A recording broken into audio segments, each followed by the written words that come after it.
Hello, and welcome to Khyber Shards, a 5th edition actual play show set in the Eberron campaign world. I'm Philip. And I'm Eric. And because it is Friday, you know it is another Khyber Shards Answers episode where we take questions from our community and discuss the most recent episode. This is probably going to be a short one. We didn't get a lot of questions. I think that's probably because we had an episode where Eric was on pretty recently.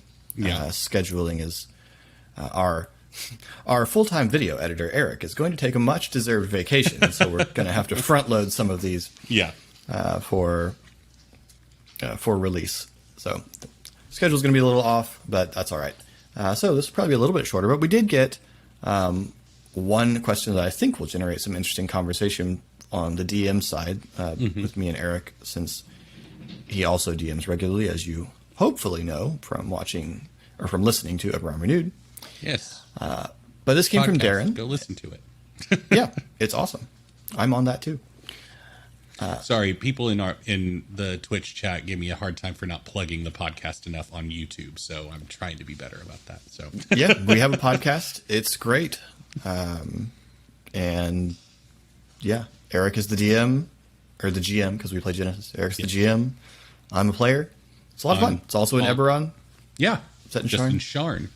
All your podcatchers, iTunes, Spotify, all that stuff. Eberron Renewed. So.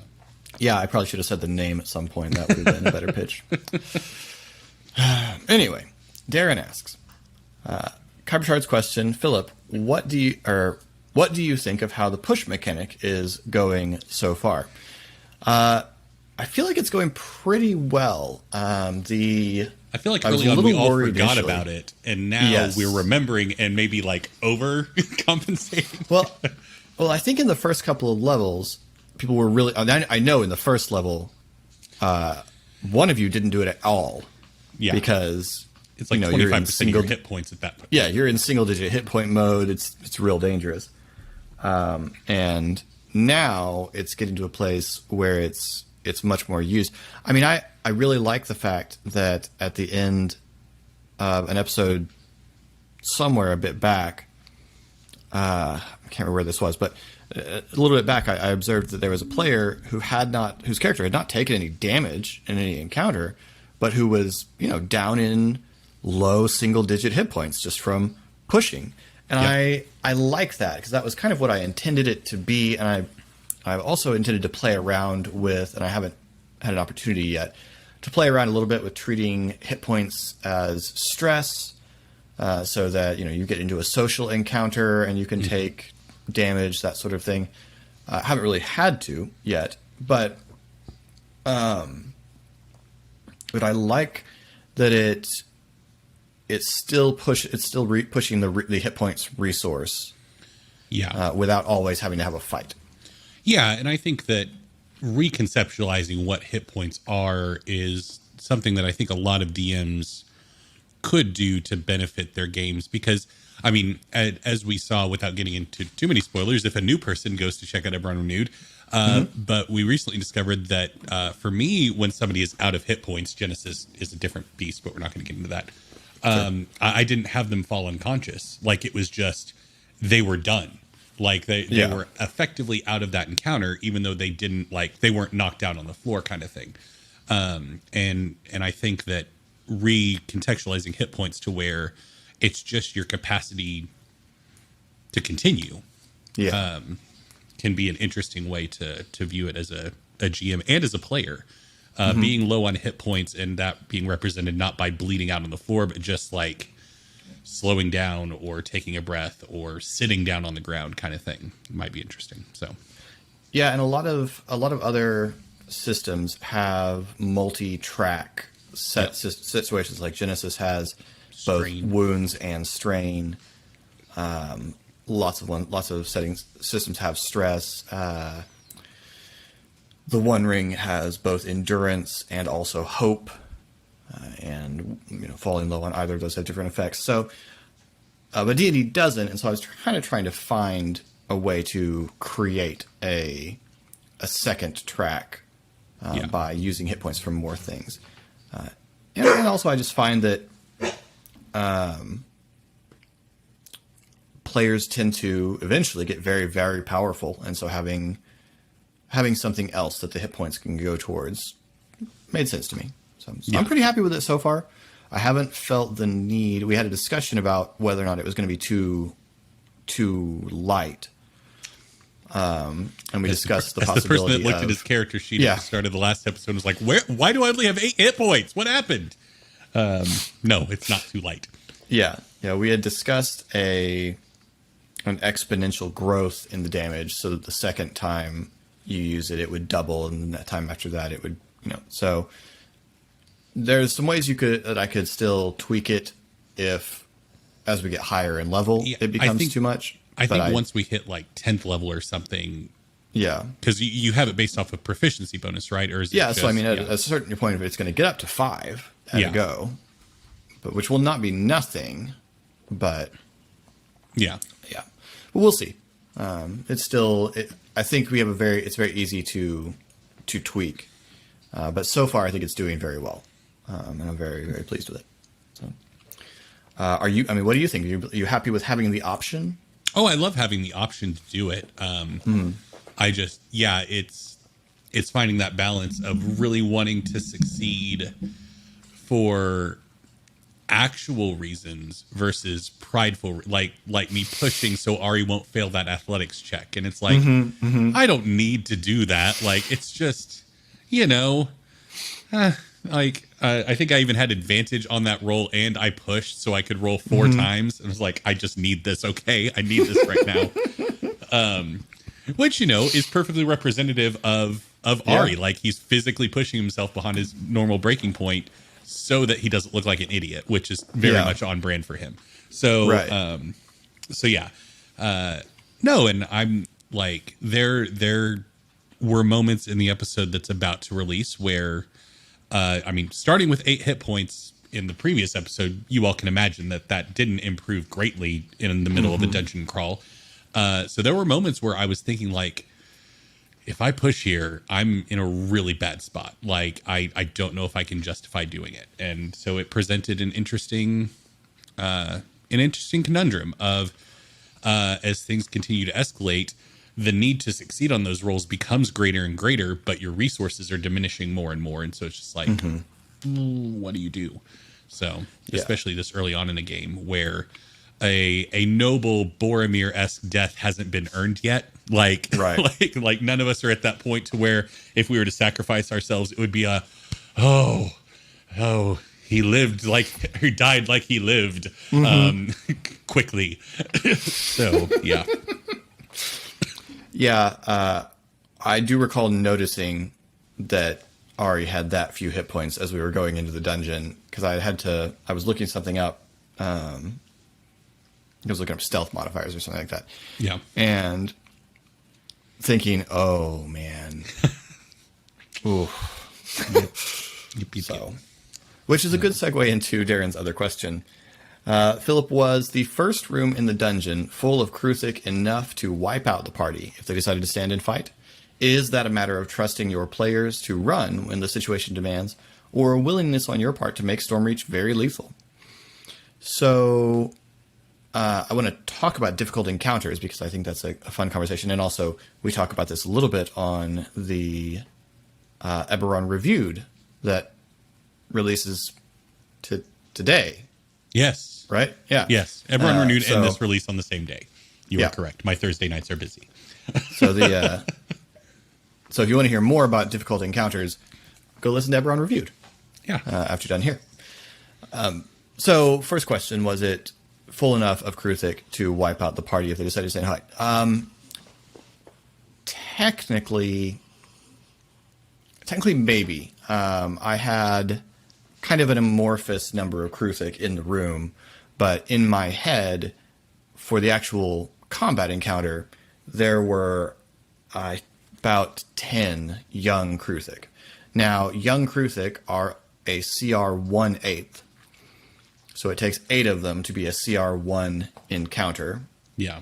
So by the rules, that is not a CR 3 encounter, which the players are party level 3.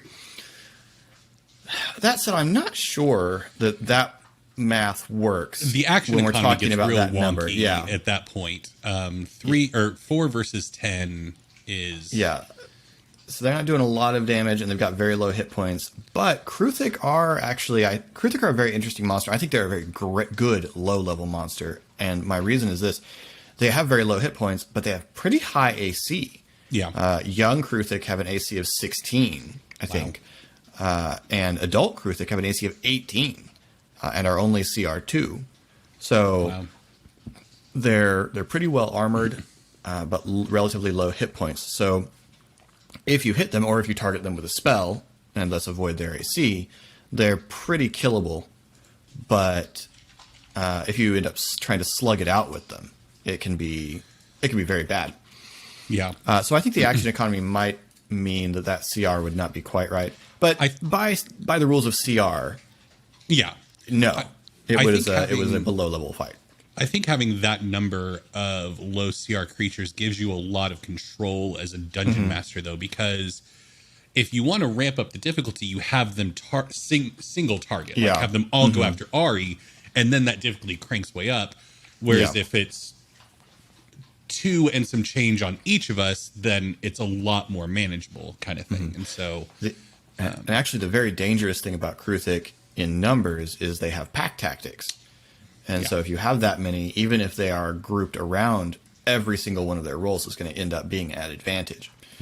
So I would say that would have been a very dangerous encounter. However, my intention was that as soon as the party had killed, I think my notes say 4 of them, the rest were going to scatter. Because Kruthik are hive creatures, they've got a very high, they're not super smart, but they have a very high, in my mind, group survival instinct. And so, and these are all young. My intention was to imply that you'd stumbled into a nest and these were practically hatchlings.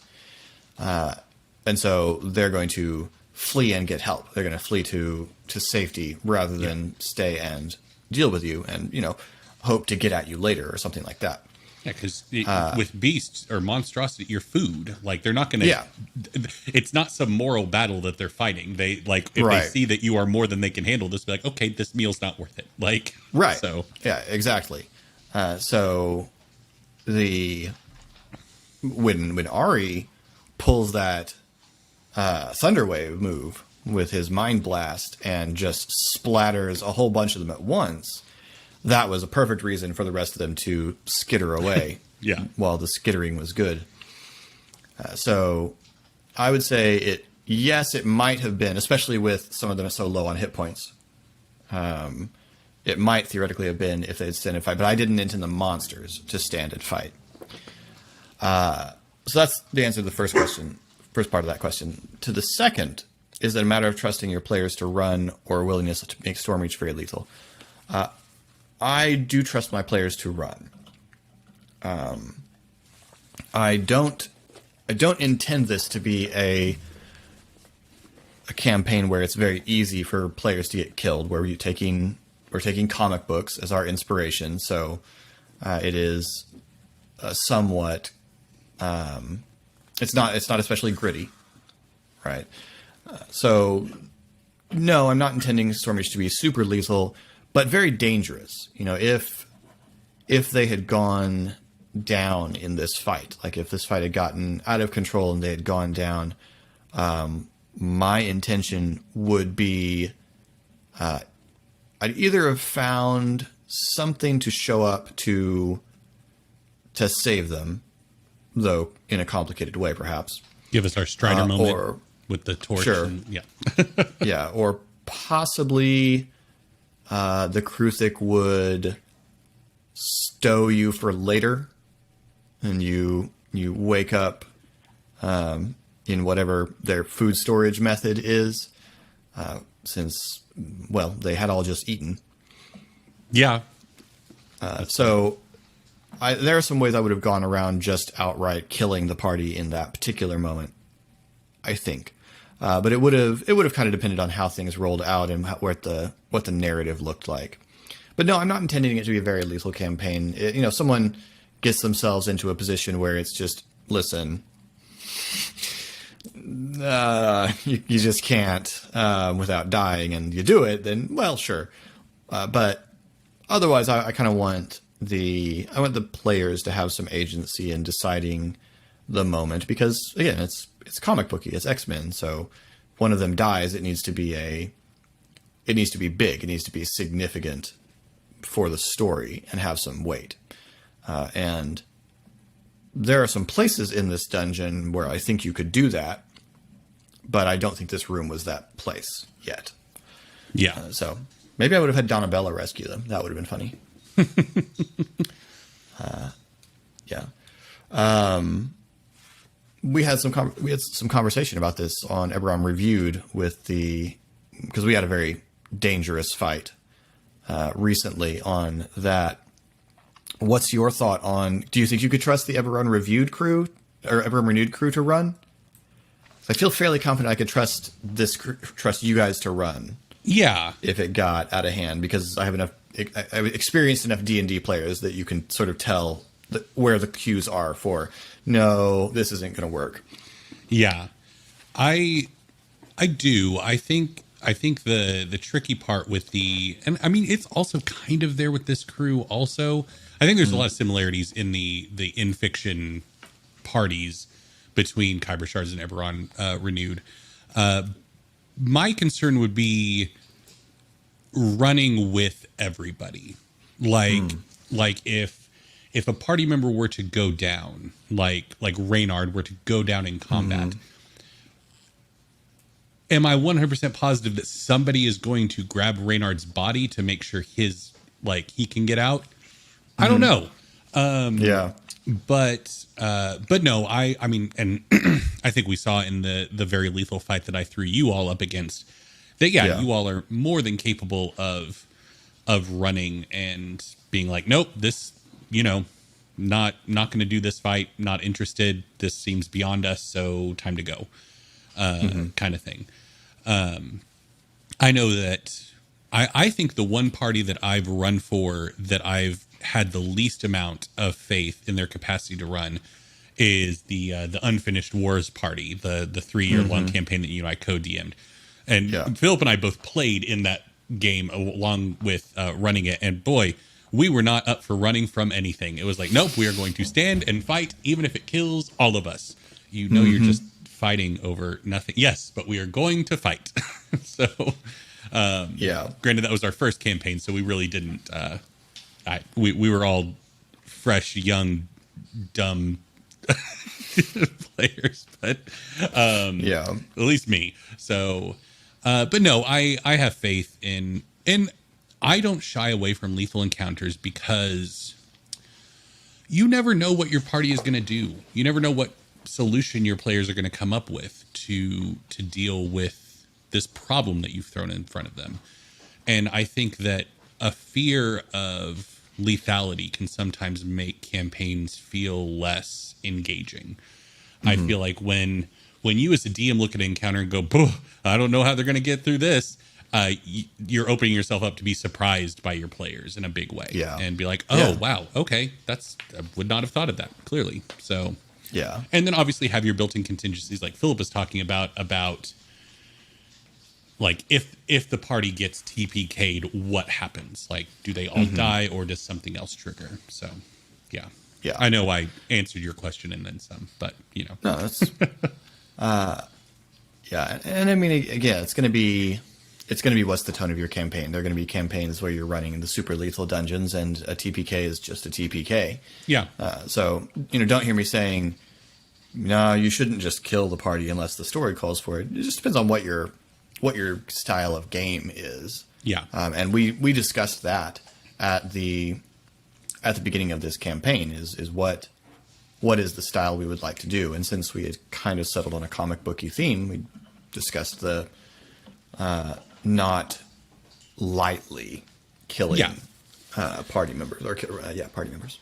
And I think it's a question of what do you want death to represent in your game? Do you want it to be the significant, impactful thing where it's the conclusion of the Dark Phoenix saga and like, oh no, or do you want it to be a representation of how lethal your world is, a la Dark Souls, where anything could kill anybody at any time.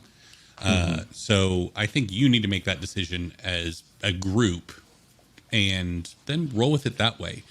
Because, yeah, I tend to run games where I want death to be significant and not the player character death to be significant and not just a, well, sucks to suck. Time to roll up a new character.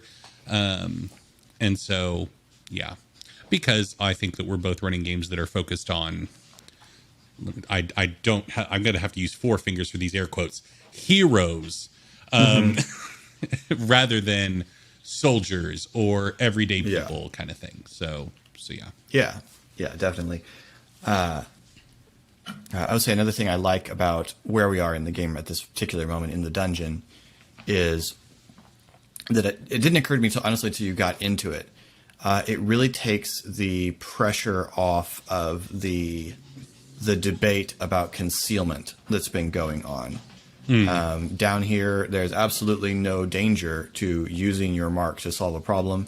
The monsters are Kruthic, so they're not, there's not a moral conundrum here. These are beasts they're monstrosities, but they're trying to eat you. Like there's not a moral, and they're obviously not endangered. So there's no moral issue to it. It's just a let's go. And I like that the party seemed more comfortable with the use of the marks in combat, and then Ari was willing to just open up with something big like that, because we really hadn't seen that in Ari from a combat perspective before, just opening up with a big attack. I don't think Ari's seen that from Ari before. Yeah. But yeah, I get what you're saying. Yeah. Yeah, it must be very difficult for Ari to be in a situation where there's absolutely no chance of talking his way out of this. Yeah, and that's what he do with that -1 strength modifier. He's not a puncher. So, but yeah, and I guess if I were playing Ari more true to character, he might have a more difficult time running from a hopeless fight because he has a -1 wisdom modifier. So he also has no survivability. Kruthic have a better sense of survivability than Ari does. So yeah, but that's funny. Ari's dumb, but he's not stupid though, because he does have a high intelligence. So yeah. Yeah. So, I mean, with that fight, because obviously, I guess, what did you think was going to happen with that fight? Because obviously, me rolling as well as I did caused that fight to just kind of, and it's gone kind of thing. Yeah. So, were you intending that to be like a proper encounter where roll initiative? I intended it to be. Narratively, my goal there was I want to alert you to the danger in this place. The danger in this place is there are some Kruthic that have set up a hive. So I want you to become aware of what's dangerous about this particular location, and I want you to encounter this victim. That there's a fresh victim of these Kruthic. So A, here are the kind of monsters that are down here at the moment, and B, you're not the only people that have been down here recently. Gotcha. So I kind of intended that to be what the room was for. And so the fight in this room I wanted to be short. So it was shorter than I expected it to be. But I wanted it to be short. I wanted it to go not more than a round or two, because I expected that with a round or two, especially now I actually thought that the especially was going to be Pog, because Pog's axe, because Fury's Edge has a bonus damage against monstrosities. And so I figured gotcha. Pog will have an opportunity. Pog will carve through a few things here, and the rest will run, and that's, but instead we got a cool Nova thing from Ari, and I think that was exactly as good. So and just to we be get a little clear, investigation. Kruthic do speak a language, so as soon as Ari can get comprehend languages, he will be able to talk his way out of a situation with Kruthic. What do Kruthic speak? Kruthic. They speak the language okay. Kruthic, but they can Sure. speak a language. So Yeah. That's funny. and they have a -3 intelligence modifier which I think is just high. I think that's the threshold. You have to have a for, 6. Okay. Yeah, you have to have a 6 for language. Okay. So well, that then would why do they be- have a language? That's odd. Maybe it's to imply the fact that being hive, they can communicate intelligently to each other, essentially, like ants. I don't know. Maybe. That's interesting. Okay. I say that. I believe 6 is the base for speech. Is the minimum for speech, but maybe I'm incorrect. Next Maybe it's opportunity, lower. Ari's going to go down the start doing the weird ant dance stuff that insects do to communicate. That's a that'll Pixar go movie scene right there. Just, Yep. what's he doing? That's exactly what that Speaking is. to the Kruthic. But yeah, so I mean, it ended up being some cool narrative moments that I didn't anticipate. I didn't anticipate Ari's mark, having opportunity for Ari's mark on this occasion but the -1 roll was perfect. The natural 1 roll was perfect for the moment, and I didn't expect us to get a cool Ari blows a bunch of stuff up with his mind moment, which was also fun. So I feel like it went well, and I found a good button for it, which I don't always do, and I was proud of myself for having a good button for the episode with Donabella stepping out. So that was nice. Yeah. But yeah, that's Well, about honestly, all, I think. Unless you got any other thoughts. Well, you kind of described them as a swarm coming out, which obviously makes sense with them being insectoids. So that's honestly the only reason I pulled my mark, because that's the only area affecting thing. So I was like, everything else is single target. So I'm useless in this fight except for Thunderwave. So I guess I'll just see if I can deal with this out of the gate, and then we'll figure it out. So that was the only reason I went to that, is because I thought it was a swarm. And so I was like, okay, well, this is where I need to use this. So, yeah. But no. I was looking at some rules I found. I can't remember where, on someone's blog, that were how to turn anything into a swarm, essentially. He called them hordes, I think, instead of swarms, for things that were larger than small. But yeah, so I mean, I think you could very easily use swarms to represent Kruthic. Yeah. But because I intended it to be a few of them die and then they run. Yeah, totally. I treated them individually in this case. Yeah. Although I had them in initiative groups to prevent them from all going at once. Because usually I roll for all of one kind of monster, but obviously 10 of them having the same initiative would have been very bad. Yeah. So, Are there how many moments each session do you have where you think, I really wish there was an adult here? Like when we're all in a tunnel shouting at each other about what to do next instead of moving forward. I mean, there are definitely times where I, just as a player in the game, I'm kind of like, okay, I would like to move on. Yeah. But at the same time, with the kind of thing that we are creating, I think it ends up being really funny. Oh yeah. I think it still ends up being really funny content. And so there are places where especially when there's a lot of times where I'm kind of vamping what we're doing, and then I'm never frustrated by what you guys are up to. Yeah. But when it is something, I will say, when it is something where I've got a story beat that I'm trying to get us to, because I'm not yet very good at timing where those story beats are. I haven't had Eric's had all this experience of recording things in hour-long segments, and has gotten pretty good, I would say, as a player in this game, at finding good story beats to hit the button on. I mean, occasionally we get stuck. Our recent session, we got way out. Sometimes of you have a line. 2.5 hour long episode because you really want to hit this one button, and so it's like, nope, we're sticking to the plan.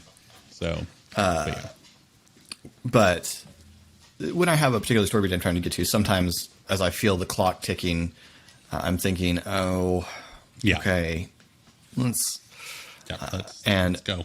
Sometimes, I mean, I think the solution to that, what I could have perhaps done, this would have been rough in that situation, but if I was really eager to get you guys moving, I could have had something crawl into the tunnel with you. Yeah. Yeah. So that would have, I think, gotten you out of the tunnel real fast. Oh, yeah. Yeah, yeah. Especially Pog. Yeah. Yeah. Well, yeah. And I mean, that's that DM trick of, and while you're doing that, ... and then the door gets kicked in, the thing explodes. Whatever happens, needs to happen, happens. So, Yeah. There's a moment like that in the next episode that will come out on Monday. There's a moment like that where it gets to a place where I'm like, all right, we're not moving anywhere, and what has been said has been said. So, yeah. Because we get, as players, we get to where we're kind of improvising, and it starts to just have a life of its own.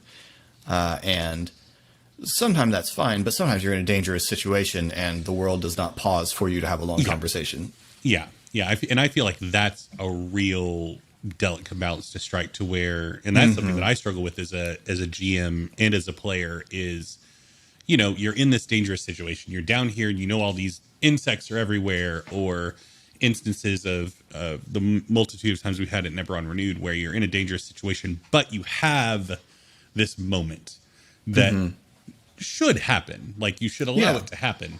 And so where do you find that balancing point of acknowledging the danger while not stepping on the player's desire to explore something? Speaking as a player, I know that sometimes when I'm in a moment like that, we get to a point in the conversation where we are moving in circles. Yeah. Like we get to a conversation where we're just talking back around the same point and either trying to get the last quip, or it's that Troy and Abed scene where they're both trying to get the zinger in the Law and Order episode. You get into things like that, and then I think it's fine. Somebody kicks down the door. Yeah. But yeah, it is. And if you're interested in real world sometimes. examples of that with me and Philip, campaign 1 of Eberron Renewed, it has plenty of 45-minute long back and forth between an NPC and Philip's character having philosophical debates about the world. And you're going to get it wrong sometimes. You're going to step on a character's line, and especially you just gotta online, trust that your when you're not characters are at gonna a forgive table. you. Like going to happen all the time where you think, okay, they're done, and you start to talk, and then it's like, oh no, okay, yeah, go ahead. So yeah, and I think that happened a lot in the tunnel scene. I know that there were moments where like half of when I went back and edited it, there were so many things that people were saying was like, I did not hear any of this in the moment because I was just too busy being a big old dummy and shouting stuff. So yeah. But yeah, I think that's an interesting balance to strike. Because I know I've talked in other videos on this channel about, as both a player and a GM, not wanting to step on other people's moments, especially earned ones. I don't know if our campaign is long enough in the tooth yet to have those kind of earned moments. But like if hypothetically Sarah, who got brought up in my last answers, somehow were to come back and Ari were having a moment with her, I would be pretty annoyed if you were another player were like, okay, come on, let's go. It's like, this is like a big part of my backstory. Okay, let me have a moment. So yeah, I think that's what happened in I think that's what happened in the session of Eberron Renewed that we just recorded, and is that, especially in the situation you give us I know this is a couple of weeks out from releasing, so I won't get into it, but in the situation that you set us up with in the first episode of the next set, there was just a lot of really solid emotional conversation going on, and processing, and genuine character development. And so it was very hard. I think it would have been very hard to find the moment where you say, all right, your character's grown enough this hour. Let's your character for the very first time is beginning to unpack this emotional boulder they've been carrying on their shoulders. Let's pick up the pace a bit. Come on. Yeah. That's enough growth now. You save some for later. Let's So it's just an instinct. You build it up. It's like a muscle. You build up the ability to read that moment, but it's not. It's not easy. Well, I would say didn't have a lot of questions tonight, so I hope you've enjoyed this kind of halfway into a knowledge check episode about with me and Eric just chatting DM stuff. If you have, please feel free to hit the like and subscribe buttons down below. You'll get notified of all of Eric's other DMing advice, and soon probably a review for the upcoming book, Van Richten's Guide. Which I don't think will be. Oh, I got so it pretty in my hand. And you got both covers? Did they send you both covers? I got both of them in my hands. Jealous that you got both. That's such a pretty that limited edition one is such a pretty cover. Of all of they've the been on point with the limited edition covers. Yeah, those have been real good. Yeah. But yeah, so there will be a review of that once Eric gets a chance to finish reading through it next week. Hopefully, going to try to knock it out this weekend. So if you want to catch Eric's thoughts on all of the new content coming up, hit that subscribe button and you'll get notified.